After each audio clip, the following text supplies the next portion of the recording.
You'll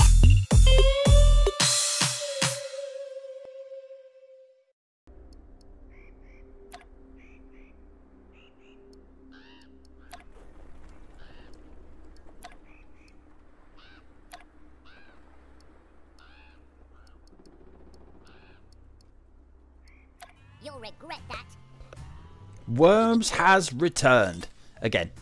This is the 23rd-ish installment of the artillery strategy game by British company Team 17. If anyone hasn't played Worms before, then 1, where have you been hiding? And 2, why are you still here? Go and get a Worms game.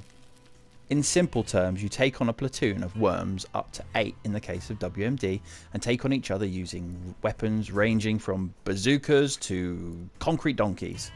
Some more of the weapons I will cover a bit further on. So let's talk about modes for a while. You have standard worm versus worm warfare, where you can pit yourself against differing levels of AI difficulty, or take on your friends in couch multiplayer. Coward. Or you can take on the campaign, which sees you put into different scenarios with differing objectives to carry out on your mission. These could be taking out 3 worms in one go, or simply keeping all of your worms alive. Now and then inside buildings, yes, buildings are now added for your strategic pleasure.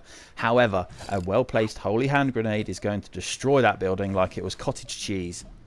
Inside the building you can get hold of a wanted poster.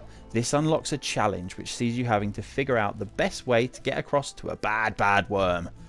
They need a little bit of thinking, but generally not that difficult to get to grips with. Then you can head online and take on friends and foe in full out worm warfare. Want to unlock all the weapons from the start? Well, that's no problem. Go into the game and play around with the presets, and you can customize the game however you want. Everything is laid out in simple terms and easy enough to understand. Want to play a fire punch only round with only ninja ropes to get around? Go for it. 3, 2, The graphics are back to the traditional 2D style with rich colours and destructible environments. The biggest addition to the game though is the vehicles. Yes, you can now rain bullets down from the sky in a helicopter, pilot a mech and slam your fists down, or get in a trusty tank and launch a barrage of shells at an unsuspecting worm. Your worms can be kitted out in various outfits, from a unicorn horn to an army helmet. With lots of voice banks to choose from, you can definitely set up your worms to cast fear into your enemies even before the first grenade is thrown. Now, back to the weapons. You can now craft weapons. At various points throughout a round you will get a care package which will contain materials needed to craft certain weapons. Or you can simply dismantle what you already have and use those resources. Pop into your crafting menu and you will have various levels to each weapon. Say for example the shotgun. Standard has 2 bullets, but if you so wish you can add a 3rd bullet, or even a scope allowing you to take out those worms in the distance with ease. I could go through every weapon in the game giving you the ins and outs of each, but it is definitely more fun the first time you fire the Armageddon weapon, and the carpet bomb is definitely a good wide area weapon.